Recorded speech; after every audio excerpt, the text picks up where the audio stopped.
Hay muy poco tiempo, las dataciones son muy difíciles de ajustar con tanta precisión. Entonces, si alguien te dice que es bizantino, otro te dice que es tardorromano y otro te dice que ya es visigodo. Entonces, es muy difícil que en tan poco espacio de tiempo algo sea definitivamente bizantino. Y lo que sí que tenemos que es definitivamente bizantino, pues como vasijas, como cerámica, siempre te pueden decir que lo han traído de fuera, que simplemente son restos comerciales. Entonces, hay realmente poco. Hay alguna necrópolis. Y luego además es que el arte visigodo también se inspiró mucho en el arte bizantino posteriormente, con lo cual no sabes hasta qué punto fue fruto de esos 70 años o bueno, de una larga tradición, porque Bizancio siguió influyendo en Occidente, en Europa occidental, pues a lo largo de los siglos posteriores a la caída del imperio, ¿no? Siguió teniendo influencia comercial, cultural, ideológica, etcétera, ¿no? Hay que tener en cuenta que al menos desde el punto de vista religioso había, digamos, dos grandes polos, que eran Roma y Bizancio. Los dos se disputaban después de que habían liquidado el patriarcado de Jerusalén y el patriarcado de Alejandría. Los dos estaban disputando la primacía, era como unas primarias, ¿no?, del catolicismo. ¿Quién primaba? ¿Bizancio, donde estaba el nuevo emperador, o Roma, que había sido la cuna del imperio, ¿no? Naturalmente todo eso luego derivó en conflictos, en cismas, etcétera. Y la Iglesia Católica Española iba a lo suyo. Era una iglesia absolutamente herética dentro del propio catolicismo, porque, por ejemplo, uno de los detalles más curiosos es que cambian el concepto del credo por su cuenta y siglos después lo acepta Roma, ¿no? El Padre, el Dios, el Hijo que procede, el Espíritu Santo que procede del Padre y del Hijo. Esto no lo dijo jamás el catolicismo, esto se lo inventó la Iglesia Católica Española y lo estuvo manteniendo durante siglos hasta que Roma dijo, pues, yo qué sé, ¿cuándo? Pues adelante. Pero es que los concilios no decían eso. Es decir, decían el Espíritu Santo que procede del Padre a través del Hijo. Pero la Iglesia Española decidió que no, que Padre, Hijo y Espíritu Santo eran lo mismo y era absolutamente herético frente a Roma. Bueno, pues Roma lo admitió muchos años después, muchos siglos después. En ese momento estaban Constantinopla o Bizancio y Roma estaba en una pugna de primaria, saber quién era el campeón, ¿no? Y entonces en esa pugna, además de conflicto, pues había intercambio cultural, naturalmente, ideológico y... De todas maneras, no es de extrañar que con una presencia de 60 años queden pocos restos. En el caso de los musulmanes del Valle del Ebro fueron 400 años y hay zonas en las que no nos queda nada. Tudela, que es uno de los centros de los que hablo en la novela, hubo una gran mezquita, hubo una gran alcazaba, una muralla que rodeaba la ciudad por completo y ahora mismo nos quedan 4 modillones de la mezquita que aparecieron en los cimientos de la catedral en una de sus remodelaciones. Nos queda un brocal de pozo que está en el museo local. Nos queda un paño de mezquita de 5 metros de longitud y poco más. De la alcazaba no queda absolutamente nada. Y simplemente hace 5 o 6 años apareció la necrópolis musulmana en una excavación para un garaje. Se fotografió, se estudió y se volvió a dejar donde estaba. Fueron 400 años, y de 400 años no nos queda prácticamente nada. Entonces, no es de extrañar. Allí existe, bueno, hay una tradicional costumbre de arrasar con lo antiguo para sustituirlo con lo nuevo, ¿no? Es decir, pero lo estamos viendo todavía hoy día, ¿no? Cuando hay guerras que arrasan con lo que hay, no importa lo que signifique desde el punto de vista cultural. Algo así pasó, por ejemplo, con la lengua goda en España, en Hispania. Es decir, en Hispania Recaredo arrasó con todos los libros arrianos, que eran el origen de la lengua goda, naturalmente santificado por los concilios, que decían que todo texto o reliquia arriana debía ser sometido a la purificación del fuego. Quemados. Bueno, si no se quemaban es que de verdad eran de Dios, ¿no? Por desgracia se quemaban todos, ¿no? Entonces no quedó absolutamente un solo residuo de la lengua goda en Hispania. Y hoy día el único que queda es de un evangelario del año 520 en Rávena, en lengua goda, que se guarda en la Universidad de Uppsala. Es decir, procedía probablemente de los ostrogodos, o al menos era de la zona de los ostrogodos, pero todo lo demás fue absolutamente laminado. ¿Qué vamos a esperar de en fin, de monumentos, de cosas que son mucho más fáciles probablemente de desarraigar que toda una cultura, ¿no? Bueno, desde el punto de vista de la historia y la arqueología de la región de Murcia, poco lo que sabemos, pero algo tenemos. Hay en este momento un cambio en los principales lugares de asentamiento y de control del territorio. La ocupación del lugar alto, que nos está hablando de una cierta inestabilidad, y la aparición de nuevos núcleos de poder, como es el caso de Begastri en Cieza, con un amurallamiento importante sobre un lugar ocupado relativamente anteriormente, pero que ahora no podemos hablar de una ciudad visigoda, sino realmente una reestructuración del asentamiento controlando todo el territorio del noroeste, donde podría haber un cierto control visigodo. Lo que sí tenemos hay fuentes que sí hablan de las destrucciones, por ejemplo en Cartagonova, ¿no? Por los diferentes reyes visigodos, lo cual sí habla de que hay una resistencia, ya no solamente bizantina, sino antes de los bizantinos, incluso por parte del hispano-romano, y algunos restos, por ejemplo, alguna necrópolis en el entorno de Cartagonova con elementos germánicos, en el caso de los Corralón, que sí hablaría de algunas guarniciones visigodas.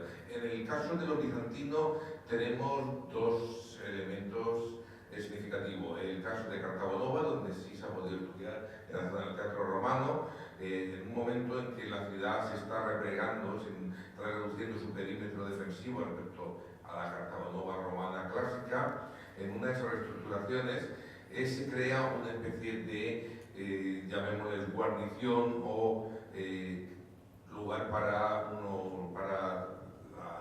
la tropa dentro de la ciudad en la ladera del Monte Concepción, aprovechando el propio graderío del Teatro Romano.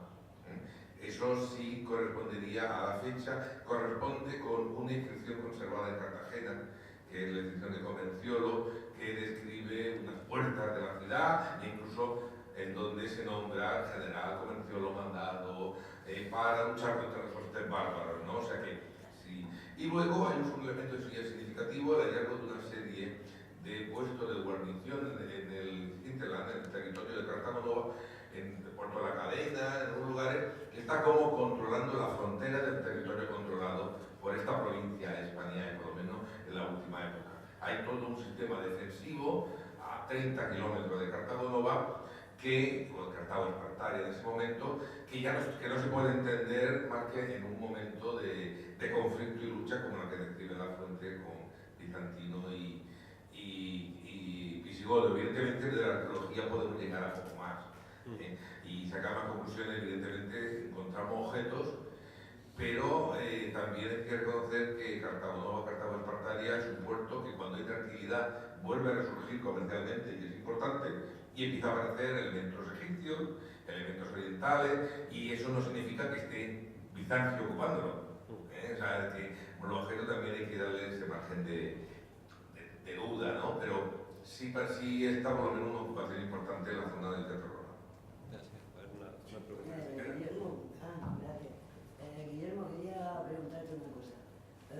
Recaredo, ¿qué se convierte al cristianismo, del arrianismo al cristianismo, al catolicismo? ¿Realmente o solo por mantener el poder? ¿Por tener el poder, por usurpar el poder? Hombre, eso es difícil decirlo. Yo creo que era un posibilista. Vio que la mejor opción en un momento determinado era ponerse de parte de...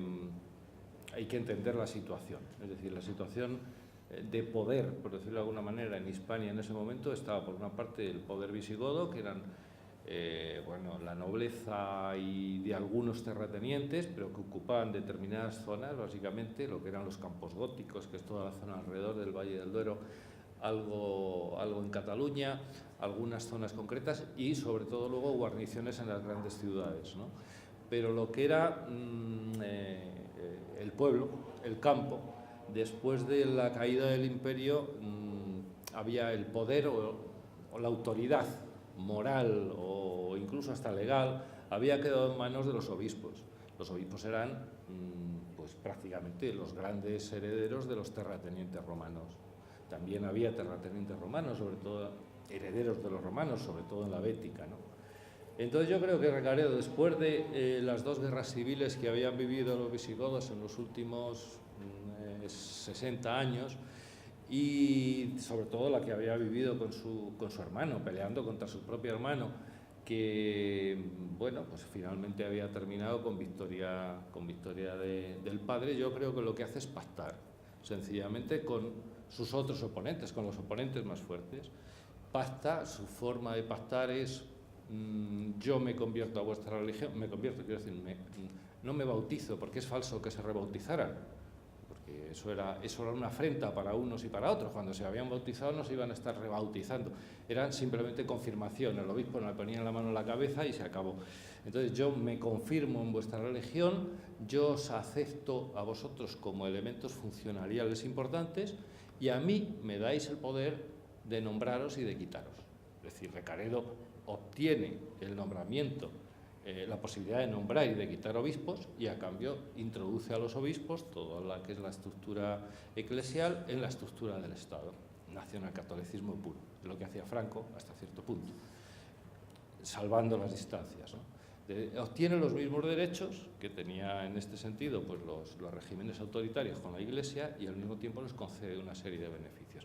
Entonces lo que creo que es un posibilista que en un momento determinado pues decide pactar para evitarse conflictos. Naturalmente esto no le sale gratis, porque eso no lo cuenta nadie o no se cuenta, pero claro, es que después de que Recaredo haga esto hay 6 sublevaciones, que son 6 pequeñas guerras civiles de gente en Mérida, hay otra sublevación en la Narbonense, hay otra sublevación en Tarragona, cerca de tal, en la propia corte de Toledo hay un intento de asesinato del propio Recaredo por parte de su madrastra y del obispo de allí. Es decir, que no le salió gratis, tuvo que pelear, pero bueno, yo no entro en valoraciones de si creía o dejaba de creer, yo simplemente analizo los resultados, o veo los resultados, y el hecho es que él vio la posibilidad de que con ese paso, más político que otra cosa, bueno, pues ganaba un tipo de estabilidad. Para mí, desde mi punto de vista, a partir de ese momento el reino visigodo empezó a dejar de ser reino visigodo y el arrianismo que terminaría más o menos por esa... Bueno, el arrianismo no, es decir, yo lo que pasa es que cuando dicen no, es que el arrianismo se acabó, yo no estoy seguro de que el arrianismo se acabara, es decir, la gente seguiría, la que era arriana seguiría pensando de una manera, y la gente que era de otra manera, pues igual. De todas formas, eran minorías los pensantes. Ya digo que hay casos en los que, por ejemplo, está documentada la conversión al arrianismo pues de un obispo de Zaragoza, un tal Vicente, que se convierte al arrianismo siendo católico con Leovigildo, y con él se convierte toda la diócesis. Y entonces, claro, cuando tú lees y dices, claro, pues son miles de personas, bueno, pues la gente era de este obispo, y como ahora este obispo se ha pasado a un lado, pues se considera que todo el mundo era así. Pero la gente en aquella época lo que preocupaba era comer y sobrevivir, básicamente. Solamente estas excelencias ideológicas, bueno, pues las llevaban las élites, ¿no? Ahora yo le voy a hacer 2 preguntas a nadie en particular, algún rey godo murió de viejo, y otra, lo que siempre me ha interesado de la conquista y la vida de lo que es España, siempre me ha sorprendido que tardaran sobre, no sé, fueron 15 o 20 años en someter la península entera, cuando el Imperio Romano le costó 2 siglos, y por mucho que los visigodos estuvieran en guerras civiles y tal y cual, los romanos, por ejemplo, conquistaron Hispar, lo que fue Iberia, con un montón de tribus desunidas que no hacían frente común jamás y tal. O sea, no entiendo cómo los romanos, que fue la potencia militar de su época, tardaron 2 siglos y los árabes, pues, 15 años. Si alguien tiene respuesta. Yo, por lo que respecta a los visigodos, o detalles. A partir de Atanagildo hubo muy pocos asesinatos de reyes, todos murieron en su cama, casi todos. Es decir, que bueno, aquí hubo cierta estabilidad. Y segundo, luego ya dejo a los demás. Mi opinión sobre la conquista tan rápida, de alguna manera, es que yo creo que a partir de Leovigildo, de Recaredo, del Tercer Concilio Vaticano, del Tercer Concilio de Toledo, para mí el reino visigodo entra en una decadencia absoluta. Y entonces, claro, 100 y pico años después, es un reino que los árabes se encuentran podrido y les da igual tener un jefe que otro, ¿no? Hay quien ha argumentado que al ser Es decir, que el concepto arriano todavía pervivía en el pueblo, de un solo Dios, y que bueno, al presentar los musulmanes un solo Dios frente a la Trinidad, que era el poder dominante, pues tuvo algo que ver. Yo no sé hasta qué punto eso fue real, pero que era un pueblo, una sociedad muy podrida, muy descompuesta, muy enfrentada, y luego con otra serie de matices, ¿no? Por eso yo creo que les fue fácil, ¿no? No sé la opinión de los demás. Sí, sí, se describe un estado de un reino visigodo en descomposición cuando los musulmanes llegan a la península. Luego hay, evidentemente, otros factores, la política de pactos de los musulmanes de la que hemos hablado antes, ¿no? Pues, evidentemente, si yo, señor de esta zona, domino mi terruño, mi territorio, y me permiten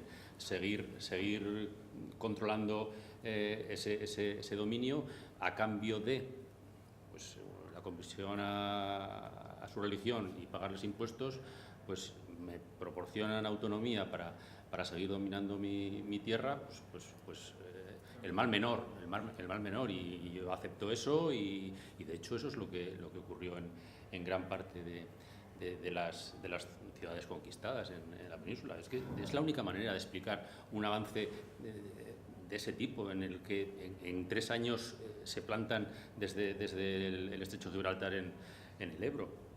No hay otra explicación posible. Hay otros factores que pueden influir. La propia situación de los judíos durante la época visigoda. Evidentemente no estaban muy contentos y parece que pudieron colaborar también de alguna manera en la rápida conquista de la península. Supongo que, evidentemente, en una situación de esta envergadura no hay solo un aspecto que pueda explicar lo que tú comentas, ¿no? Habría una cantidad grande de factores, pero yo creo que estos están ahí en el centro. Sí, hay dos cuestiones históricamente que tener en cuenta. Uno, limpiemos la mente, hasta la existencia del Estado moderno, el esquema del dominio en los territorios es un tenate entre élite dominante y un sustrato muy importante. O sea, solamente con la existencia del Estado moderno, en un proceso, será cuando sea capaz la estructura dominante de crear una estructura capaz de controlar muchos territorios con relativamente poca gente. Los imperios coloniales, será quizá uno de nuestros ejemplos, pero en este momento del mundo antiguo y medieval todavía no. Y luego, la dificultad o facilidad para ocupar rápidamente un territorio está también en función de las coincidencias en las estructuras. Vamos a ver. Los romanos, hemos dicho, costó mucho conquistar la península ibérica, sí, pero muy poco conquistar la Iberia y el Levante. Cuidado. ¿Por qué? Porque la Iberia y el Levante, la Bética y el Levante, tenían una estructura ya después de siglos de trabajar con fenicios y griegos muy cercana a la estructura mediterránea del Imperio Romano. Luego asimilaron fácilmente el Imperio Romano y rápidamente no tuvieron tantos problemas. Cuando entramos al interior y encontramos unas estructuras tribales, celtibéricas y tal, muy diferentes del mundo romano, al mundo urbano, al mundo, le costó mucho más al Imperio Romano. Ahora vamos al momento que estamos hablando. En realidad tenemos un gran sustrato que viene desde el mundo romano, que empieza a abandonar las ciudades, se ruraliza, en donde realmente le importa poco quién domina. El dominus, el obispo, el duque visigodo o el jefe, el cadí musulmán. Eso en un momento yo lo había dicho. Entonces, en realidad lo que hacen esa élite conquistadora, esos ejércitos, es adaptarse y en el fondo crear acuerdos con los casios, con los teodominos, y así consiguen muy rápidamente ocupar territorios con una estructura estatal que no tiene nada que ver con lo que ahora consideramos como Estado. Una estructura, una superestructura muchas veces mínima. Eso podría intentar explicar un poco el tema de la rapidez. Tenemos que olvidarnos de un Estado como el actual, como el Estado moderno, como el Estado de los Reyes Católicos o el Estado del siglo XVIII, porque claro, nos perturba completamente el esquema de dominio del territorio. ¿Alguna pregunta?